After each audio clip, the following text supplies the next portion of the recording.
ขอนอบน้อมปูชาสักการะองค์พุทธศาสนาปีชาฉานจอมเมธีเรืองเดชวิเศษญาณประกอบการกรุณาประชากรขอนอบน้อมพระธรรมที่ดำรัสแสดงอัตโอวาทประกาศสอนอันเกื้อกูลรักษาผู้อาทรบ่ฮือฮ้อนรนชิตวิสิทธิคุณขอนอบน้อมพระสงฆ์ทรงสิกขาจริยาล้ำเลิศประเสริฐสูรรักษาศาสตร์พุทธาเป็นนาบุญช่วยกำจุนนำพาประชาชน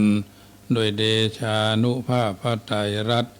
เป็นดุจชัดศาสนาสถาผลขอจุงละความชั่วทั่วทุกคนประกอบตนเสริมสร้างแต่ต่างดีขอจงมีใจสงบประสบสุขนิรัตทุกปรีเปรมเกษมศรีขอจงเกิดความฮักสามัคคีฉันน้องพี่ทั่วกันนิรันดร์เทิน10 นิ้วกราบแนบใต้ไหวสาปารมีธรรมในครูบาอาจารย์พระมหาเถรานุเถระท่านเจ้าคณะพระสังฆาธิการทุกรูปทุกตนขอความสุขความสวัสดีในธรรมะแห่งองค์สมเด็จพระสัมมาสัมพุทธเจ้าจงมีแก่บรรดาสาธุชนท่านผู้ฟังทุกท่านที่ได้มีโอกาสสะดุ้งตื่นมืนตาเปิดวิทยุรับฟังรายการเสียงธรรมรับอรุณภาคเจ้าตั้งสถานีวิทยุ FM ระพูน 101.25 คนป่าซาง 106.25 บ้านป่าซางอินทขินเมตตาในดีเจประเสริฐสุวรรณนวลดีเจเจ้าของและผู้อำนวยการสถานีวิทยุลูกทุ่งเชียงใหม่ FM ความถี่ 90.50 เมกะเฮิรตซ์อำเภอป่าซางบ้านเจดีย์3 ยอดตำบลบ้านเรือนอำเภอป่าซางจังหวัดลำพูนวิทยุวัดน้ำบ่อหลวง 89.00 เมกะเฮิรตซ์อำเภอสันป่าตองเมตตาในหลวงพ่อท่านพระครูธรรมพิรมท่านเจ้าคณะอดีตที่ปรึกษาเจ้าคณะจังหวัดท่านเจ้าอาวาสเจ้าสำนักปฏิบัติธรรมและอาจารย์จำรัดผู้ดูแลสมุจำรัดผู้ดูแลเจ้าหน้าที่ช่างเทคนิคทุกคนทุกท่านได้มีโอกาสร่วมด้วยช่วยกันสร้างสรรค์พัฒนาศักยภาพคุณภาพและประสิทธิภาพแห่งการเผยแผ่น้ำธรรมคำสอนก็มอบเป็นปฏิพรกับบรรดาญาติโยมทุกคนทุกท่านเป็นลำดับไปเพราะฉะนั้นรายการเสียงธรรมรับอรุณทุกเจ้าถ้ามีโอกาสก็เปิดวิทยุรับฟังกันได้น้ำธรรมคำสอน 84,000 พระธรรมขันธ์ก็เป็นส่วนหนึ่งที่นำมาอุเอิญเจริญพรกับบรรดาญาติโยมโดยทั่วๆไปฉะนั้นมีโอกาสก็ร่วมฟังร่วมสร้างร่วมเสริมกันเป็นระยะไปฉะนั้นเมื่อเราท่านทั้งหลายพร้อมกันแล้วจะได้นำปากราบพระไหว้พระเป็นลำดับไปเนกราบ1กราบ2กราบ3อรหังสัมมาสัมพุทโธภควาพุทธังภคะวันตังอภิวาเทมิกราบสวากขาโตภควตาธัมโม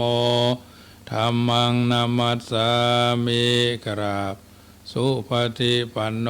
ภควโตสาวกสังโฆสังฆังนามามิกราบมาตาปิตุคุณังอหังวันตามิกราบคุณูปการีวันตามิกราบกราบพระพุทธกราบพระธรรมกราบพระสงฆ์กราบระลึกถึงคุณพ่อคุณแม่กราบระลึกถึงคุณของครูบาอาจารย์ต่อไปก็โยขันแก้ว5 โกฏ3 โกฏหากเนอนะมามิพุทธังกุณาสาการันตังนะมามิธัมมังมุนิรายะเตสิตังนามามิสังฆังมุนิราชสาวกังอัจจโยโนพันเตอจกมายะถาภเรยะถามุระเหยะถาอกุสเลเย มายังพุทธธรรมสังฆสังฆเตสุติรัตเนสุอาทิเตวาปัจจุปันเนวาอวิวายะทิวาระโหวากาเยนะวาวาจายะวามนัสสาวาปะมาตังวาอาการะวังวาอากาสิมหาติสวายตาธรรมังปฏิกโรมาเตสันโนพันเตพุทธาติรัตนะทยังอนุกัมปังอุปาทายะอจยังอาจยโตปฏิกันหันโตขมันโตสัพพังโตสังอายติงสังวริสามะนะปุเนวังกริสามะสันจิจโตสังอะสันจิจโตสังสัพพังโตสังขมันโตโนอาราธนาครูบาอาจารย์ชูตนชูองค์ที่เขามีความเคารพนอบนอบเคารพนับถือเป็นลำดับมาว่าพุทธังอาราธนังกโรมิธัมมังอาราธนังกโรมิสังฆังอาราธนังกโรมิปีตามาตาจาริยังอาราธนังกโรมิสัพพะเทวาอิสีมหาพรหมา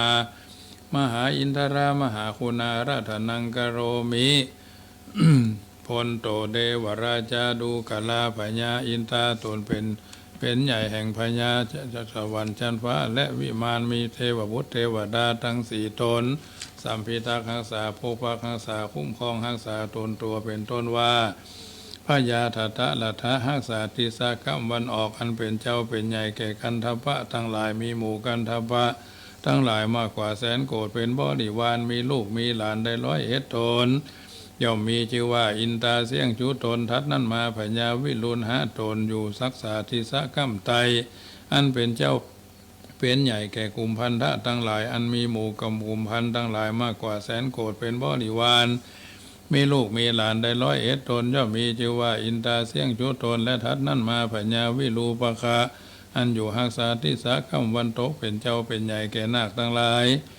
อันมีหมู่นาคทั้งหลายมากกว่าแสนโกฏเป็นบริวารย่อมมีชื่อว่าอินทราเสียงชุตนทัดนั้นมาพญากุเวละเวสสุวรรณราชาอันอยู่หักษาทิสากัมเนือเป็นเจ้าเป็นใหญ่แก่ยักษ์ทั้งหลายอันมีหมู่ยักษ์ทั้งหลายมากกว่าแสนโกฏเป็นบริวารมีลูกนอนได้101 ตนย่อมมีชื่อว่าอินทราเสียงชุตนทัดนั้นมาพญากุพญาดูกลาพญาอินทราธิราชเป็นเจ้าเป็นใหญ่แก่เทวดาทั้งหลายตนกิน2 สวรรค์ชั้นฟ้าคือจาตุมหาราชิกาและตาวทิงสาเป็นเจ้าเป็นใหญ่เป็นผัวนางสุจาดาและอสุรกัญญา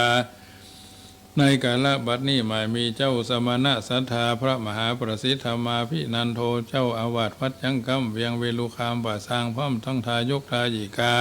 ผู้ฟังรายการเสียงธรรมรับอรุณภาคเจ้าวันเสาร์ที่4 เดือนมีนาคมพุทธศักราชราชา2566เป็นเดือน6เหนือ ออกหรือขึ้น13ออกหรือขึ้น13ค่ำเป็นวันที่เอาท่านทั้งหลายจักใดกระทำพร่ำเพลงบุญญาภารมีแก่ตัวแก่ตนและเป็นเสบียงต่อไปใจธรรมัสสวนาการโรยัมพะทันตาธรรมัสสวนาการโรยัมพะทันตาธรรมัสสวนากาโลอะยัมพะทันตานะโม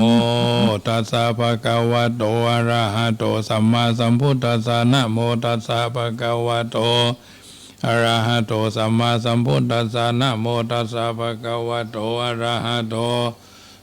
สัมมาสัมพุทธัสสะพุทธังสารนังกัจฉามิธัมมังสารนัง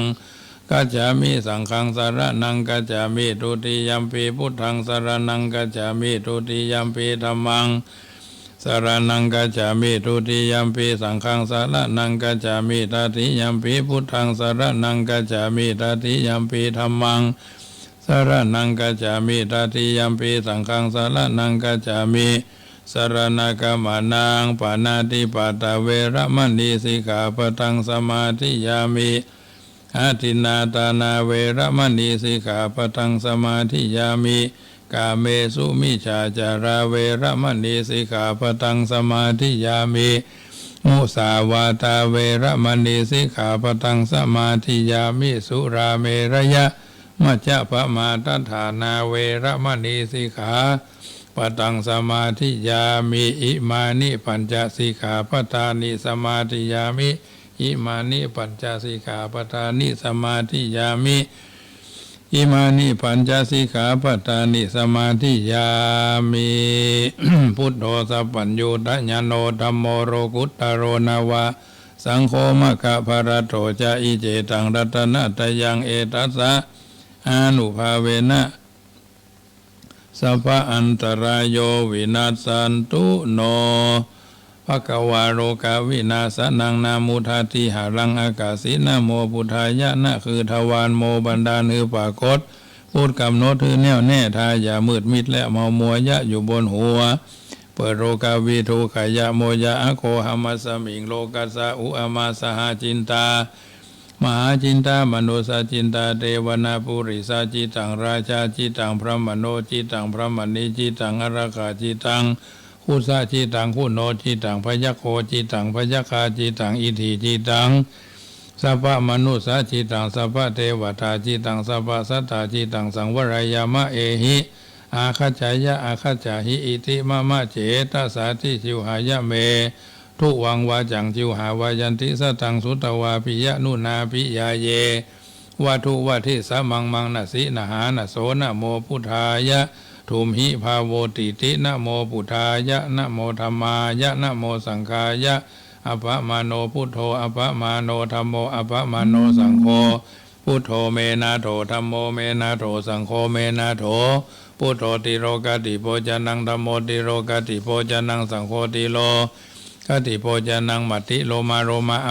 ปาติโรมาโรมาจามาอิกาวิติ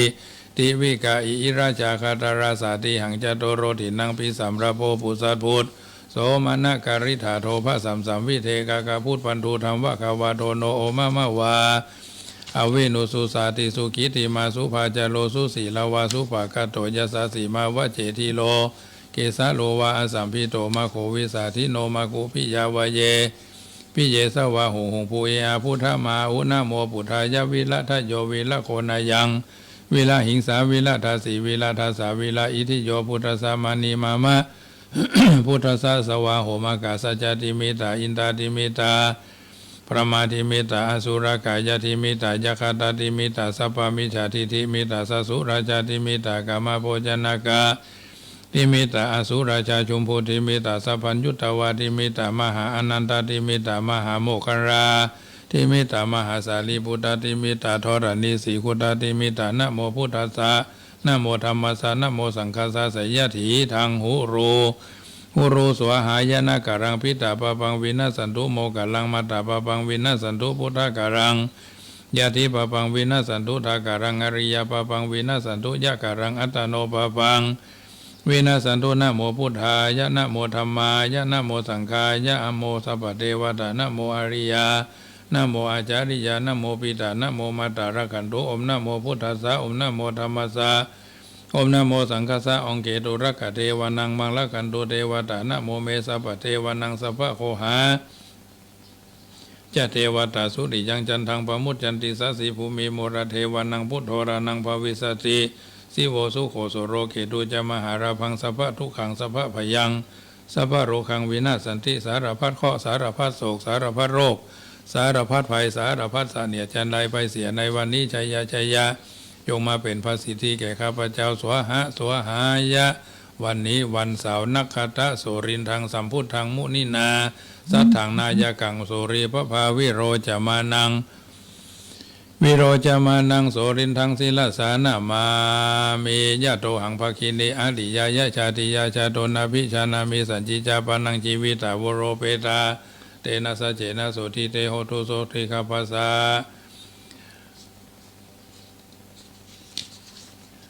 อินนาโพชังโคสติสังฆาโตธรรมานังวิจโยตถาวิริยัมปิติปัสสติโพชังคาจตถาปะเรสมาตุเปกาโพชังคา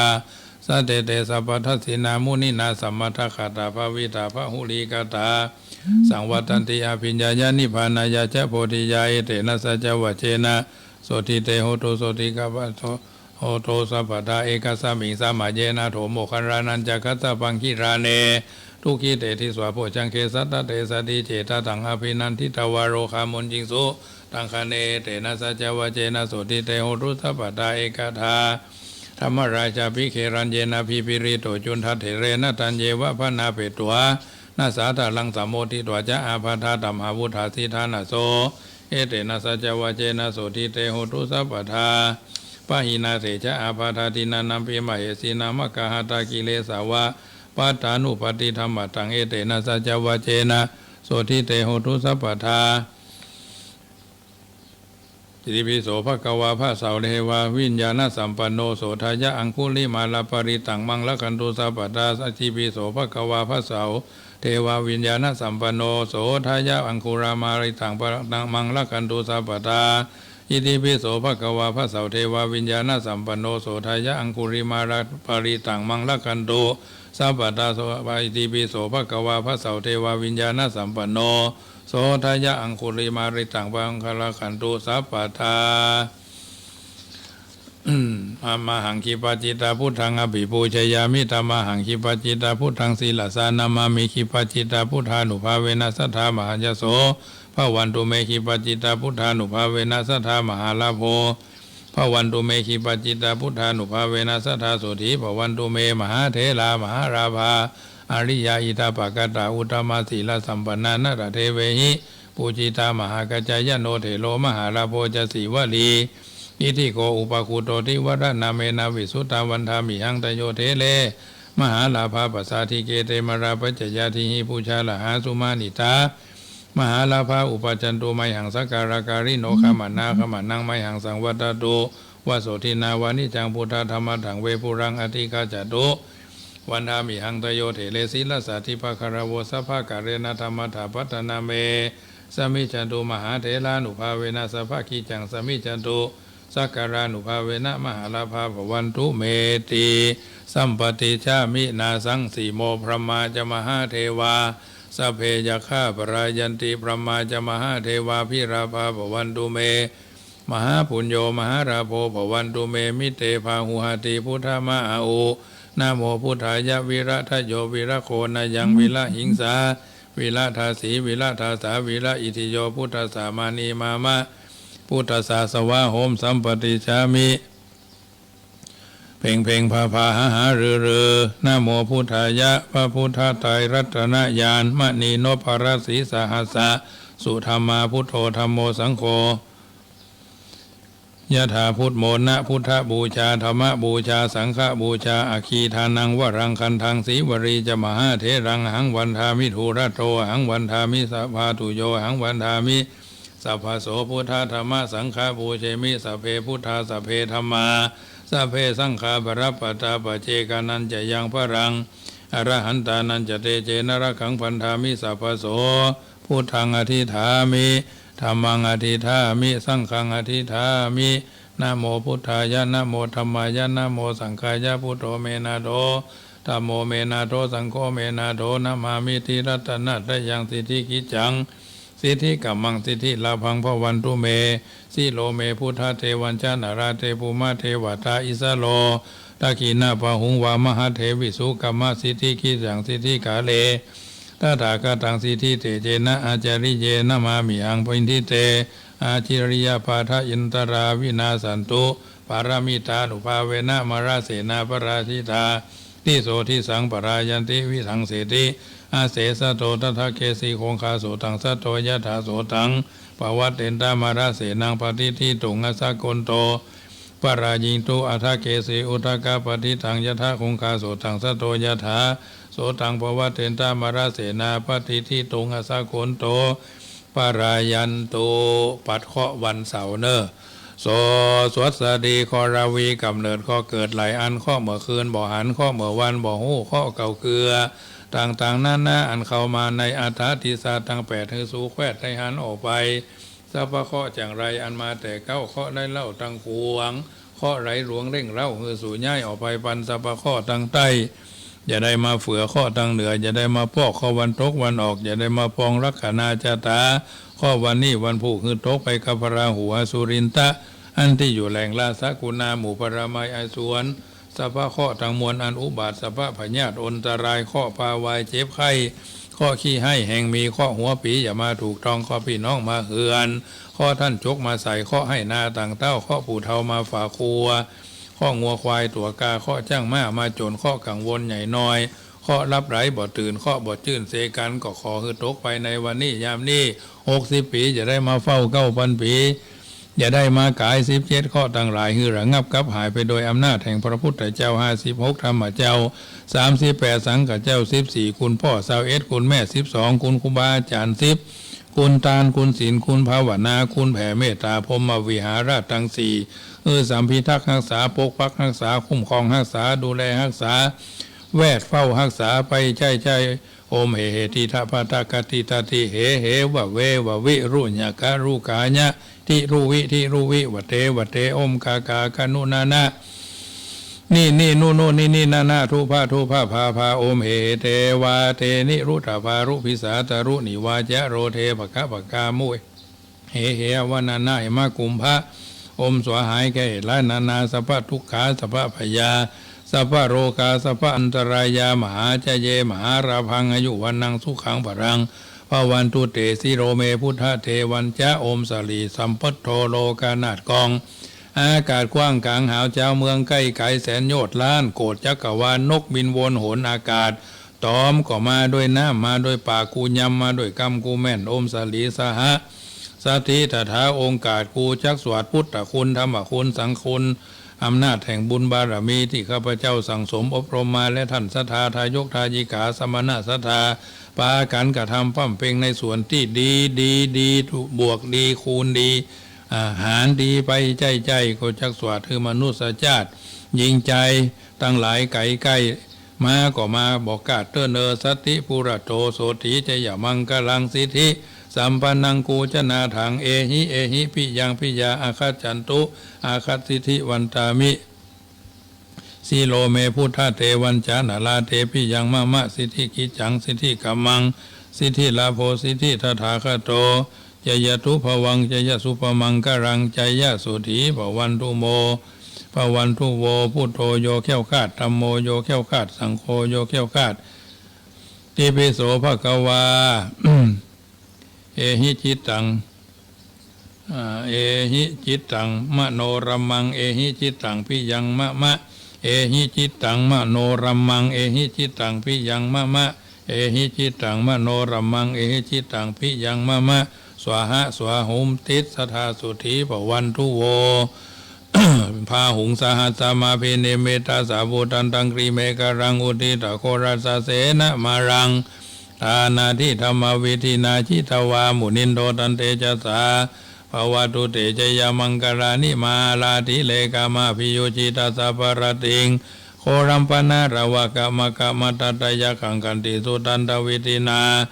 ชิตวามุนินโดตันเตจสาภวตุเตจยมังกรานินาลาคิลิงกจาวรังอติมัตตาภูตังทวกิจกรรมสนิวาสุธานุรันตังเมตตาภูเสกวิธินาชิตวามุนินโทตันเตจสาภวตุเตจยมังกลานิอุคิตากกามติหัตถสุธานุรันตังทวันติโยจนะปะถังกุลีมาระวันตังอิทิปิสังกตามโนชิตวามุนินโทตันเตจสาภวตุเตจยมังกลานิกัตวนากัตมุทรังอิวะกปินิยาจินจายะทุทาวะจนังจนากายะมะเจสานเตนะโสมวิธินาจิตวามุนินโดตันเตจสาภวตุเตจยมังกลานิสัจจังวิหายมาติสัจกวาทะเกตุงวาทาพิโรปิตามานังอธิอันทาภูตังปัญญาปฏิปัจจลิโตจิตวามุนินโดตันเตจสาภวตุเตจยมังกลานินันโดปนันทพุจคังวิพุตังมาหิทิงพุเตนะเตระพุจเกนะธรรมาปยันโตอิทุปเตสวิตินาจิตวามุนินโดตันเตจสาภวตุเตจยมังกลานิตุกาหาติทิพุจเกนะสุทัตตาหัตังประมังวิจุติมิติปกาปิตันนังยานกเตนะวิตินาจิตวามุนินโดตันเตจสาภวตุเตจยมังกลานิเอตาภิพุทธจยมังคระอัตตกถาโยวัจโนตินาทิเนสรเตมตันติหิทวานาเนกวิวิธานิจุปัตตวานิโมขังสุขังอธิกามายนะโลสัพปัญโยมหากรุณิโกนาโตหิตายะสัพพปานินางปุเรตวะปารมีสัพพปโตสัมโพธิมุตตมังเอเตนะสัจจวะเจนะโหตุเตจยมังกลังจยันโตโพธิยามูเลสักกายานังนันทิวัฒโนเอวังตวงวิจโยโหหิ จยะสุจยะมังคะเรอปราจิตาปลังเกสีเสปทาวิโปกะเลอภิเสเกสัพพะพุทธานังอาคาปโตปโมตติสุนักตังสุมังกรังสุปะปะตังสุโหติตังสุขโนสุมุโหโตจะสุจิตังพระมจาริสุปทักขีนังกายกัมมังวาจากัมมังปทักขีนังปทักขีนังมโนกัมมังปณิทิเตปทักขีนาปทักขีนานิคัตวานาราพันตเตปทักขีเนเตอัทราธาสุขีตาวิลุลหาพุทธศาสเนอโรคาสุขีตาโหทะสหัสเปหิยติพีอิมังทานากัมมังศีลกัมมังภาวนากัมมังนิพพานาปัจจโยโหตุโนนิจังด้วยอำนาจแห่งบุญกุศลที่ข้าพระเจ้าได้ตั้งใจสวดที่ยายพระพุทธคุณพระธรรมคุณพระสังฆคุณคุณพ่อคุณแม่คุณครูบาอาจารย์คุณทานศีลภาวนาในเช้าวันเสาร์นี้ขอให้ข้าพเจ้าจงประสบแต่ความสุขความเจริญมีอายุมั่นยืนยาวมีความเฉลียวฉลาดมีความสามารถแคล้วคลาดจากพยันอันตรายแม้ทั้งปวงและขอให้แผ่กุศลส่วนบุญที่ข้าพเจ้ากระทำบำเพ็ญให้เป็นไปทุกเช้าถึงเจ้ากรรมนายเวรเจ้าเกณฑ์ชะตาเจ้าไข้เจ้าพยาธิโรคาทั้งหลายและตลอดจนเจ้ากรรมนายเวรศัตรูผู้อามิตรผู้คิดปองร้ายทั้งต่อหน้าและรับหลังเมื่อข้าพเจ้าแผ่ผายยายบุญไปแล้วขอให้ได้รับส่วนบุญกลับกลายเป็นนัตถิวิปาโกอโหสิกรรมอย่าได้เป็นนิวรธรรมอันแก่นกล้าถ้าหากว่าบุญสมภาร แก่กล้าให้สำเร็จแล้วจงกลับกลายเป็นนัตถิซึ่งกันและกันถ้ายังไม่ดีก็ขอให้ดียิ่งขึ้นไปถ้าหากว่ายังไม่ดีอิติปิโสภควาสัมมาที่ใดสัมไปที่นั่นโมบ่ฮู้โมบ่หันผู้ใดทำเข็นแก่ข้าพระเจ้าสวาหายะข้าพระเจ้าขอแผ่เมตตาไปโดยรอบสุดขอบจักรวาลอนันตจักรวาล8ทิศรอบตัวข้าพระเจ้า9ทิศพระขวพรหม10ทิศโลกันตนรกข้าพระเจ้าขอตั้งจิตอธิษฐานอุทิศส่วนบุญกุศลนี้แผ่ไปให้ไพศาลถึงพ่อแม่และครูบาอาจารย์ทั้งลูกหลานญาติมิตรสนิทกันคนเคยร่วมกิจการงานเพื่อพระพุทธศาสนาทั้งหลายจงมีส่วนได้ในบุญกุศลผลของข้าพเจ้าทั้งเจ้ากรรมนายเวรและเทวันขอให้ท่านได้กุศลผลนี้เถิดพุทธัสสะโลกะธัมเมหิจิตังยัสสนะกัมปติอโศกังวิลจังเขมังเอตัมมังกรมุตตามันติดวงจิตของผู้ไม่สะดุ้งสะเทือนเพราะสิ่งแวดล้อมสิ่งทั้งหลายในโลกนี้ที่มาถูกต้องพ่องพานเป็นดวงจิตที่ไม่เศร้าโศกปราศจากทุรีมนทินมีความกระเสมสำราญนั่นแลเป็นมงคลอันดวงใจนักแน่นเหมือนแผ่นฝาโลกกระทำพัดพาบ่หวั่นไหวบ่ว่าโศกบ่ว่าสุขบ่ว่าทุกข์สิ่งใดมาถึงใจก็หายคลายกังวล ดวงใจนั้นพลันถึงซึ่งวิมุตติผาเสดสุดสุขใจไปทุกหนอยู่เกษมเปรมใจบ่เวียนวนเพราะหลุดพ้นมวลมารสำราญเอ่ยอาทิตย์กลางอาบนภาพฤกษาสวัยบ่งบอกถึงเจ้าวันเสาร์ใหม่ได้มาถึงอันวันแห่งความดีงามตราตรึงตรึกซึ่งธรรมชาติอาทิตย์ถึงจันทร์แสงอาทิตย์ส่องสว่างกลางวันท้วนแสงจันทร์ล้วนยามค่ำคืนชื่นสุขสันต์แต่เสียงธรรมแสงธรรมส่องทุกที่ทุกวี่ทุกวันไม่เลือกเพศผิวเผ่าพันธุ์นิรันดร์การญาติโยมสาธุชนท่านทั้งหลายอันมวลกรรมทำแล้วบ่แคล้วคลาดคงอุกอาจตามตัดผลิตผลทำกรรมดีผลดีมีแก่ตัวตนทำกุศลส่งสลีมีมาแตนประกอบกรรมทุจริตมิผิดพลาดก็ประสาทด้วยผลอันข้นแค้นถ้าเลิกชั่วทำดีวี่สู่แดนในเมืองแมนสมหวังดั่งใจตนบุญที่ทำกรรมสร้างไว้ทั้งดีชั่วเป็นเงาตัวตามติดประสิทธิ์ผลดุดล้อเกวียนเวียนตามรอยเท้าโค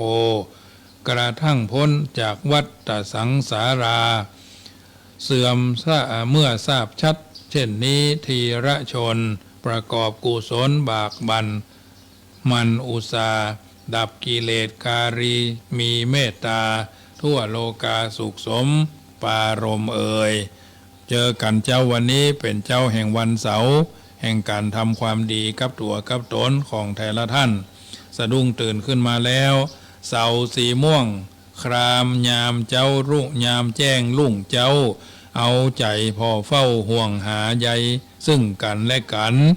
บอกเตือนฮือฮู้อยู่แบบสุขสันต์อย่าฮือสัมพันธ์นั่นปุดขาดด้วนทุกวันหวังดีมีพร้อมครบถ้วนสมควรรักษาเอาไว้เมตตาภานีควรดีเอาใจ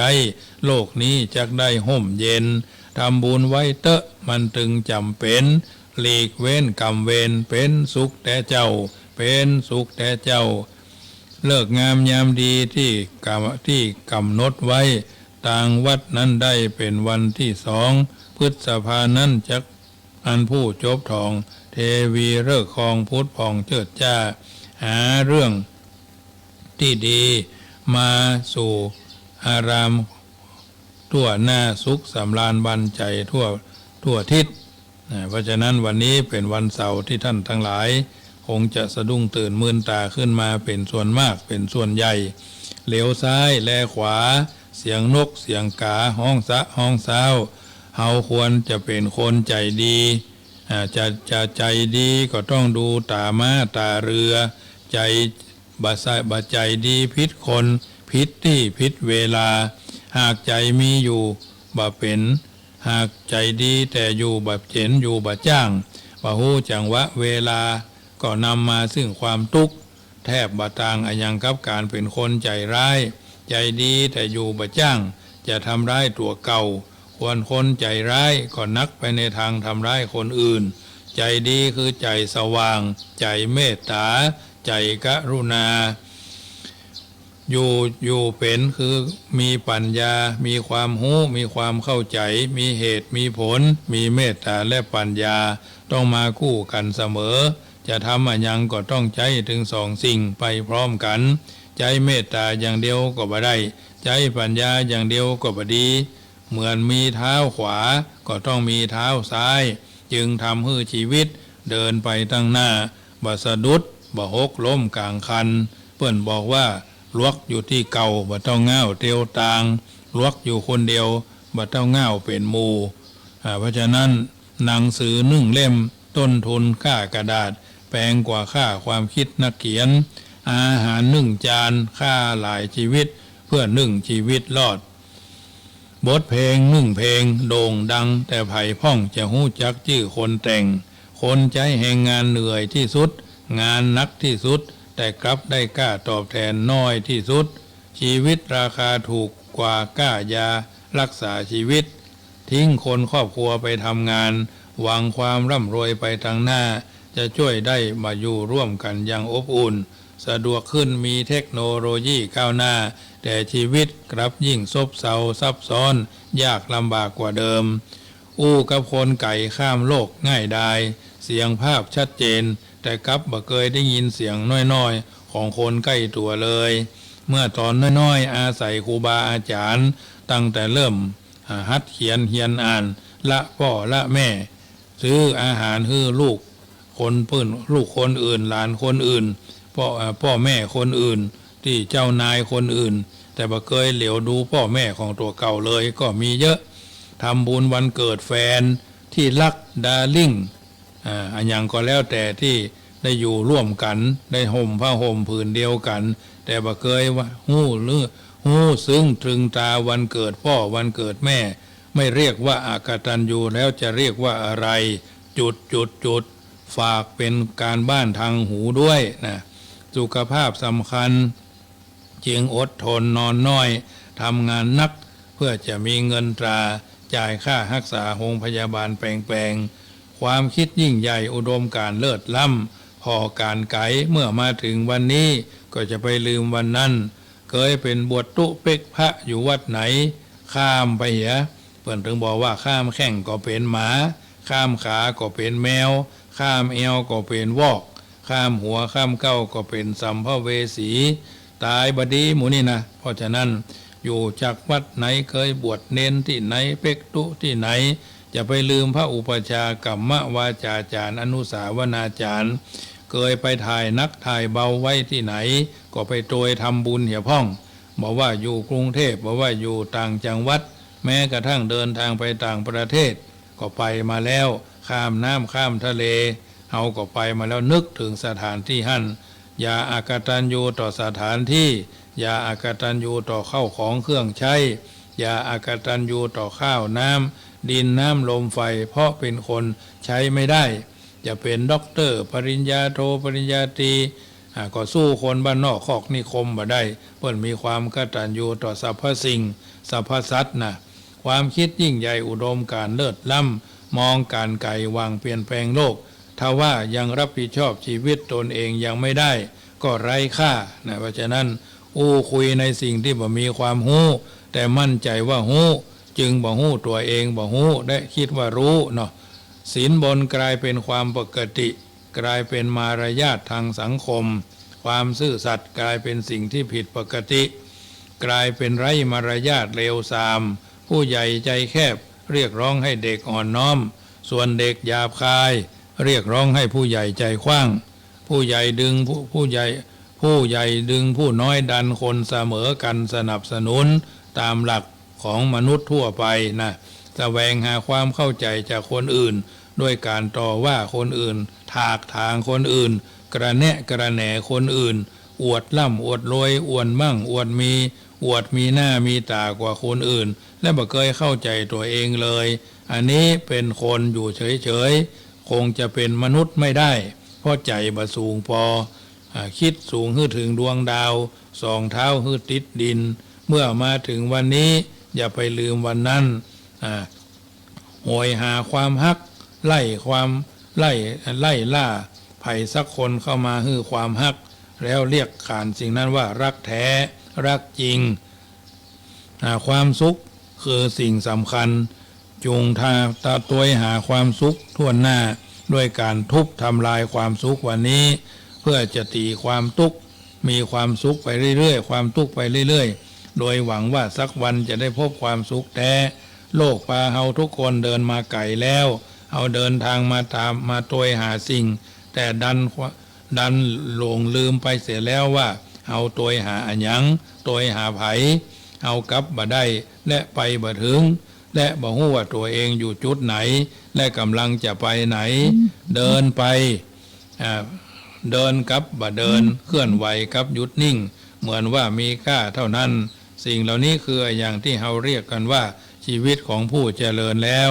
ตกลงว่าเฮาเจริญขึ้นก็ว่าเฮาเจริญลงบางเทื่ออาจจะทบทวนกันเสียใหม่พุทธเจ้าหรือบัณฑิตผู้รู้ท่านกล่าวเอาไว้ว่าคนที่มีอายุ1 ถึง 50เป็นอายุที่นับขึ้นอายุ50 ถึง 100เป็นอายุที่นับลงเอาอยู่ในระหว่างไหนเอาจะไปทางใดเอาทำอย่างอยู่เอาเริ่มพอตัวเก่าหรือยัง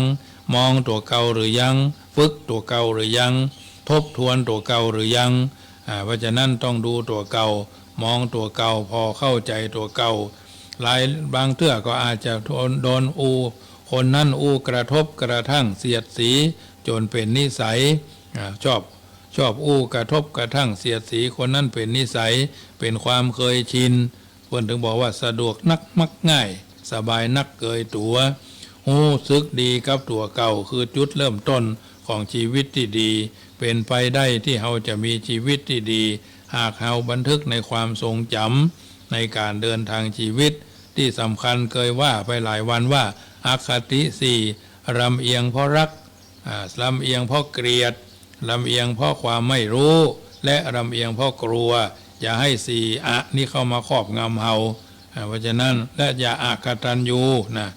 ฉะนั้นเดินทางชีวิตโดยมีหลักยึดหลักประพฤติของเฮาท่านทั้งหลายเป็นลำดับไปเดินทางชีวิตอย่าประมาทเมื่อตะว่าก็ขออนุโมทนา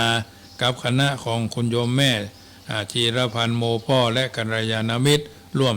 40-50 ชีวิตได้เดินทางถวายทำบุญอนุโมทนาครบรอบ เปลี่ยนผ้าครูบาอภิชัยขาวปีวัดพระพุทธบาทผ่านามตำบลป่าไผ่มาแวะเวียนแวะเยี่ยมที่วัดจังกรรมได้ร่วมทำบุญกันรวบรวมปัจจัยถวายณวัดจังกรรมได้ 2,330 บาท 2,330 บาทสาธุอนุโมทนากุศลบุญญาราศีส่วนกัปปิยพันธ์ทั้งหลายจะได้จัดซื้อโรงเย็นราชรสเป็นที่บรรจุบุคคลผู้ถึงแก่กรรมในวันนั้นมาถึงเอามีวันเกิดกันคนละวันเอามีวันตายกันทุกวันทุกคนไผก็ถึงห้ามไผบ่ได้จะตายจะเจ็บจะพัดภาคจะป่วยนี่นะมันถึงห้ามบ่ได้อวัฏสารอนิจจังไม่เที่ยงอนัตตามิใช่ตัวตนธรรมชาติก็จะต้องไปธาตุน้ำธาตุดินธาตุลมธาตุไฟถ้าเอาหูอย่าสวรรค์นี้เขาก็จะสบายใจนึกถึงความตายสบายนักมันหักลักหักหลงในสงสารมันบะทำเมื่อเขาหลงระเริงหลงอยู่ในความบะจริงบะจีรังยั่งยืนบางเตื้อบางครั้งเขาก็หลงแตะบะเข้าใจมืดมนอนตการเป็นที่สุดฉะนั้นก็จึงเจริญพรน้อมเอิญเจริญพรเชิญชวนท่านสาธุชนผู้ฟังรายการเสียงธรรมรับอรุณทุกเย้าทุกบ่ายทุกเมื่อค่ำยามคืนมีโอกาสก็เปิดฟังกันได้ฟังกันไปพิจารณากันไปมีพี่บอกพี่มีน้องบวชมองปอดพ้องสหายเฮาฮู้แต่วันเกิดเฮาบ่ฮู้วันตายสิ่งใดที่เป็นประโยชน์ส่วนรวมเฮาก็ช่วยกันสร้างเสริมเพิ่มเติม13 เมษายนวัดจังกรรมก็จะได้ทำบุญถวายโรงเย็นและก็ราชรถโรงเย็นก็มูลค่า 70,000 กว่าบาทอย่าง35,000 40,000ก็มี55,000ก็มี70,000ก็มีก็ถือว่าจัดให้มันใหญ่ไปเลยให้เป็นที่ใจแก่มหาชนในทิศทั้ง4เอาไว้ประจำบนรถก็เป็นรถที่จัดซื้อจัดหาเมื่อปี2562ซึ่งก็ได้จากน้องงัวน้องควายมาช่วยวัดจังกรรมนี่ก็บางคนก็เข้าใจบางคนก็บ่เข้าใจว่าบางทีบางครั้งเอางัวเอาควายมาเล่งแท้เหมาะบางเตือนนี่ก็บ่เข้าใจได้เงินจากควายห้องน้ำก็เป็นห้องน้ำควาย350,000นี่ก็ห้องน้ำควายเนาะหลายๆอย่างนะที่ได้จากน้องควายมันเป็นมันบ่เคยนินทาคนเลี้ยงมันกินหญ้าคนบ่เลี้ยงงัวเลี้ยงควายดันไปกินหญ้าเหี่ยก็มีบ่ใช่น้อยเพราะฉะนั้นการทำอย่างเพื่อความถูกต้องมันดึงเป็นที่เล่าหน้าจากขวัญของคนหมู่นักนะถ้าทำเพื่อความถูกต้องนี่นะถ้าความถูกใจนี่คนทั่วไปนี่เขาบ่เล่ายิ่งได้กินได้ครบด้วยการซ้ำดักนะรักจื้อคือว่าคือก็บอกว่าเพราะฉะนั้นสังคมมีคนหลายคนชอบคนจังเปเลอะคนชอบเจ้าถืนหนังคนจังเจ้าผืนเสือมันเป็นธรรมชาติเห็นแล้วญาติโยมก็ทำของเฮาให้ดีก็แล้วกันไม่ต้องไปซีเรียสเครียดเข่งในสิ่งที่มันเป็นสาระเพราะฉะนั้นวันนี้เป็นวันเสาร์งานพระราชงานประชุมเพลิงศพวันนี้ก็ประชุมเพลิงศพท่านพระใบดีกาสุเทพอดีตเจ้าวาดวัดแม่หาดอันนี้ก็เป็นกัลยาณมิตรรุ่นพี่แต่ว่าเรียนหนังสือมหาปริญญารุ่นเดียวกันได้ประโยค2525รุ่นฉลองกรุงนะรุ่นฉลองกรุงมรณภาพล้มหายตายจากซึกคำตามผ้าไปก็เยอะนี่พระมหาสุเทพเนี่ยเพราะฉะนั้นท่านมหาสุเทพนี่เพิ่นก็ได้ปรริญญา5รุ่นเดียวอาตมาไปอยู่กรุงเทพไปได้ในจังหวัดนนท์เนาะประโยค3รุ่นฉลองกรุงปี26ก็26ก็26สอบ27เนาะก็ได้ประโยค4ถ้วยกันมาประโยค5นี่ตกคนปีเนาะไปได้29เนาะ29ที่จังหวัดนนท์เพิ่นก็ได้ในจังหวัดลำพูนเนี่ยตกก็ตกเหมือนกันเพราะว่าต่างคนต่างแยกกันเฮียนก็ถือว่าเป็นมหาปรริญญารุ่นนั้นก็เหลือบ่กี่ตนนะเหลือธรรมภาพนี่ตนหนึ่งท่านพระครูเจริญวัดหลวงลำพูนตนหนึ่งที่ยังเป็นรุ่นเดียวกันแล้วพระครูไพศาลรักษาการแทนเจ้าคณะอำเภอเมืองลำพูนนี่ก็ท่านเป็นครูบาอาจารย์มาสอบได้พร้อมกันเนาะอันนี้ก็ถือว่าเป็นมหาปรริญญารุ่นเดียวกันซึ่งก็แต่ละคนแต่ละท่านมีการงานหน้าที่แต่ละคนแต่ละท่านก็การงานการกรุงรุ่งเรืองมาตามลำดับประโยค6ก็รุ่นนั้นมีอาตมาภาพขึ้นมาคนเดียวประโยค7ก็ขึ้นมาตัวหลังมาก็หลายรูปซึกคำตามผ้าไปก็หลายรูป ปริญญา8ได้ขึ้นมาตนเดียวก็มาถึงวันนี้เส้นทางที่เปลี่ยวเนาะเหงาง่อมเนาะเส้นทางที่ง่อมก็ต้องเดินมาถึงวันนี้พัฒนาทางนี้ทางนั้นก็ไปตามสภาวะการบัดนี้เฮาก็อายุอานามก็สูงขึ้นบางอย่างก็ต้องระแวดระวังในการเดินทางชีวิตกายวาจาใจผมขนเล็บฟันหนังตาหูจมูกลิ้นกายใจก็ค่ำค่าไปตามสภาวะการเกิงร้อยนะปีหน้าก็60รอบที่5นะ12.5เป็น60ก็ถือว่าผ่านรอบที่5 12.1ก็12 12.3 36 12.4 48 12.5กำลังจะเดินทางมาถึงเฮากำลังจะเดินทางไปสู่มันเนาะเพราะฉะนั้นโลกนี้อยู่เพื่อจะไปโลกหน้าไปเพื่อจะอยู่บางคนบักกินบัตรทานบัตรทำบุญอย่างเลยนะบางเตื้อก็เคยเป็นตุเป็นพระมาอยู่จังหวัดบ้านเฮาเนาะคนเหนือมาอยู่คนใต้มาอยู่ทางบ้านเฮาคนอีสานมาอยู่ลำพูนเชียงใหม่ก็เยอะคนต่างอำเภอต่างจังหวัดมาอยู่ลำพูนก็หลายแต่เขาเหล่านั้นบ่เคยคิดถึงบ้านเก่าเมืองเดิมบ่เคยคิดจะทำบุญสุนทรทานหาเขาเหล่านั้นเลยเพราะอย่างเพราะเขาประมาทเพิ่นห้องวัดตาบอดน้ำแจ้งหูตึงหูตันเนาะบางทีบางคนเพิ่นก็มีความกตัญญูต่อบ้านเกิดเมืองนอนนะตะวานี่ไปงานตะคืนนี่ไปร่วมงานบำเพ็ญกุศลศพท่านพระครูวิรุณธรรมกิจอดีตเจ้าคณะตำบลบ้านแป้นอดีตเจ้าวาดวัดบ้านเซงอันนี้ก็ไปมาหาสู่ขึ้นสู่ลงหากันอยู่ไปมาหาสู่สมัยพ่อนานยุยชีละกันเพิ่นทรงบรรน้ำฮือเนาะตู้ลุงลุนนี่นะเพิ่นอยู่วัดหนองแสนถ้ามามีโอกาสก็ไปแวะเวียนทักทายสมัยท่านอาจารย์จำรัดอินถาแป้นเพิ่นก็เสียไปละไปขี่ขึ้นไปมาหาสู่ขึ้นสู่ลงหาก็ไปแวะเวียนไปแวะเวียนไปกราบไปไหว้เพิ่นตามอาการตามงานเขาก็แนบได้ไหว้สาแต่คืนนี่ก็พระตุลุงวัดบ้านม่วงต้นเพิงเหมือนกันเนาะท่านพระครูวัดหนองเตาเนาะครูบาอาจารย์ที่เคยได้รับการช่วยเหลือจากครูบาอาจารย์บรรพุกนี่เพิ่นก็จะพระราชทานเพลิงศพเนอะวัดบ้านเซงนะแต่คืนนี้ก็ไปร่วมทำบุญในนามของคณะสัทธาบ้านพระบาทประมูลบ่อหินไปกินไปทานกันวันพุกก็วัดหนองเงือกเนาะวัดหนองเงือกภาคเจ้า9 โมงก็เจริญพุทธมนต์สมโพธิเสนาสนะถาวรวัตถุ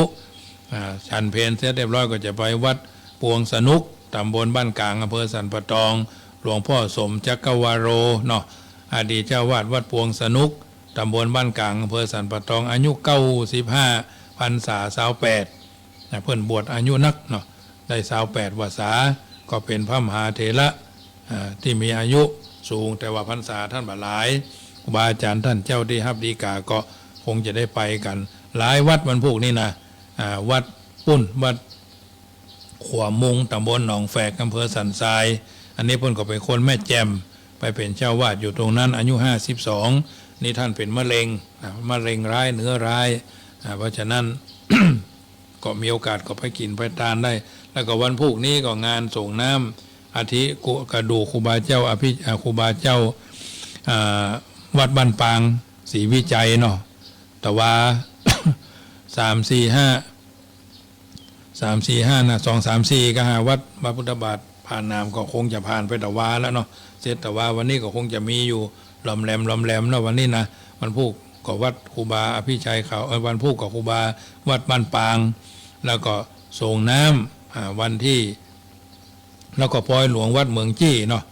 วัดหมู่เปิงตำบลเมืองจี้อันนี้ท่านมหาพิษณุวัดเจ็ดลินไลน์มาตะกี้ว่ามาสวดมนต์เนี่ยแต่ก่อนเพิ่นก็ธรรมดาหัววัดสวดมนต์แต่เพิ่นหัววัดธรรมดาเขาก็จะไปตามธรรมดาเนาะวันที่2ก็ไปวัดเหล่าเป้ามาละก็ไปตามธรรมดาเพิ่นนิมนต์ธรรมดาเขาก็ไปธรรมดาเพิ่นนิมนต์พิเศษเขาก็ไปพิเศษตามนั้นบางตนบางท่านอาจจะลืมความสัมพันธ์ลืมความเคารพรวมความเลื่อมใสซึ่งกันและกันที่นิมนต์ไปมาหาสู่สำคัญบางตนก็เคยเป็นเจ้าอาวาสรุ่นเดียวกันไปอบรมเจ้าอาวาสไปอบรมพระธรรมทูตไปอบรมพระนักเผยแผ่ไปอบรมพระวิปัสสนาจารย์ไปอบรมเจ้าอาวาสเนี่ยนะอบรมงานเผยแผ่หลายๆอย่างนะชีวิตเจ้าอาวาสเหมือนกันถ้าไปมาหาสู่ขึ้นสู่ลงหาตำบลใกล้เคียงสืบยาวไปนะ7 เจนตระกูลเป็น9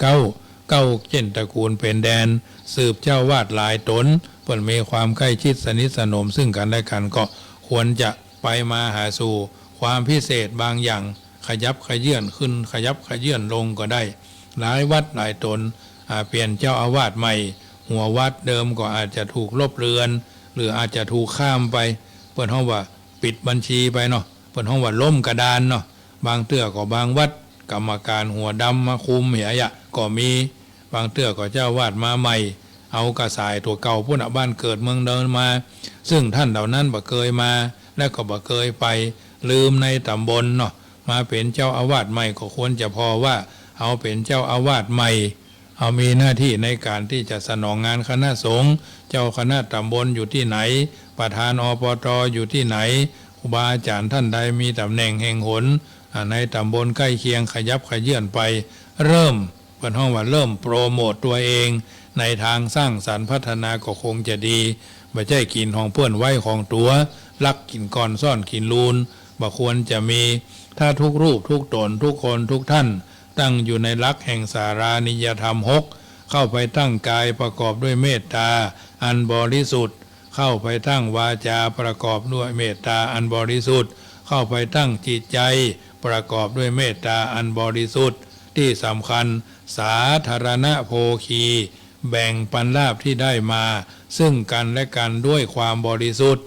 มีศีลเสมอกันด้วยความบริสุทธิ์บ่เล่าหน้าจาขวัญบ่นินทาว่าให้บ่มีบ่แปลงใส่เรื่องร้ายให้เหยียบไว้จะไปอู้ต่อเนอะอู้นี่อย่าได้นะอย่าอันเนี้ยเน็ตนักแก่เกิมเงิมดื่มในน้ำบะไหลเจียวปืนนิสัยแจ๊ะอู้บะเลาะเพาะแพะนิสัยดีเนี่ยคือเขาเลือกเอาจะกินเพชรกินเค็มกินหวานกินส้มก็อยู่ที่เฮาฉะนั้นเขามีศีลเสมอกันแล้วยังพอมีความเห็นตรงกันว่าโอ้เฮาพากันทำดีเนาะเฮาพากันละชั่วเนาะเฮาพากันทำจิตใจให้ใสๆวันมาฆบูชาที่จะถึงนี่แหละเป็นวันสำคัญที่เฮาควรจะเริ่มต้นละชั่วทำดีทำจิตใจให้ใสๆนั่นแหละเพราะฉะนั้นญาติโยมสาธุชนท่านผู้ฟังทั้งหลายโอวาทปฏิโมกข์ละเว้นความชั่วประกอบความดีทำจิตใจให้ใสอุดมการณ์สี่ก็คืออดทนอดกลั้นอดเปรี้ยวกินหวานอดสารได้ซ่าบ่เบียดเบียนเบียดบังข่มเหงเต็งเต็กแล้วก็บ่ว่าให้บ่ทำร้ายเคารพระเบียบวินัยกฎหมายหู้ซึกหู้จักพอประมาณโภชเนมตัญยุตาและไม่เนกาสีนภเตสุขังบ่กินคนเดียวบ่ลักกินก่อนบ่ซ่อนกินลูนอยู่ในสถานที่สงบสิ่งแวดล้อมที่เหมาะสมฝึกใจให้สงบเป็นต้นท่านบ่ใจให้โด่งให้ดังหรอกเพิ่นให้สงบสงเงียมเจียมตัวให้ระมัดระวังสิ่งหลายๆสิ่งหลายๆอย่างที่เราควรจะทำเราควรจะมีเพราะฉะนั้นเจ้าวันนี้รายการเสียงธรรมรับอรุณก็มาถึงช่วงสุดท้ายมีคำกล่าวไว้เป็นคติเตือนใจว่าโชควาสนาเป็นเรื่องของผู้ที่จะเดินเข้าไปหาสติปัญญาเป็นของผู้ที่มันฝึกฝนอบรมด้วยตัวตนเฮาเองคำชื่นชมเป็นของผู้ที่บ่กลัวความล้มเหลวและนักปราชญ์ท่านกล่าวว่าชีวิตเป็นเรื่องของการฟันฝ่าไม่ใช่ฟ้าบันดาลชีวิตเป็นเรื่องของความเชี่ยวชาญไม่ใช่โชคช่วยชีวิตเป็นของการต่อสู้ไม่ใช่นั่งดูดวงดูดาวห่อหมอดูเจ้าหั่นเจ้านี่มิใช่วิสัยชาวพุทธเป็นเรื่องของการพรแสวงไม่ใช่พรสวรรค์เป็นเรื่องของการใจปัญญาไม่ใช่ลูกไม่ใช่ตุ๊กตาลูกเทพเป็นเรื่องของความคิดสร้างสรรค์ไม่ใช่ผ้ายันศักดิ์สิทธิ์เป็นเรื่องของการทุ่มเทอุทิศไม่ใช่คิดแต่เสี่ยงโชคฉะนั้นญาติโยมสาธุชนอยู่ในสังคมคนดีก็มากหลายคนให้ก็มากนักเอาอยู่สถานที่ใดก็เอาไฟที่หั่น10 เหลี่ยม20 เหลี่ยมบ่เท่าเหลี่ยมใบแขม10 แหลม20 แหลมบ่เท่าแหลมใบเข้า10 เล่า20 เล่าบ่เท่าเล่าเดือนเกียง10 เสียง20 เสียงบ่เท่าเสียงแมงวาง10 จ้าง20 จ้างบ่เท่าจ้างเอราวัณ10 วัน20 วันบ่สำคัญเท่าวันที่เฮาละชั่วทำดีทำจิตใจให้ใสผ่องแผ้วด้วยกันทุกมนทุกท่านนั่นจุงจักมีสิทธิพุทธังกิจจังมะ ผู้คนไหลมานาจารีติสิทธิธรรมังกิจจังมะมะเข้าของไหลมานาจารีติสิทธิสังฆังกิจจังมะมะเงินทองไหลมานาจารีติอายุวันโนสุขังปะลังขอเจริญปอน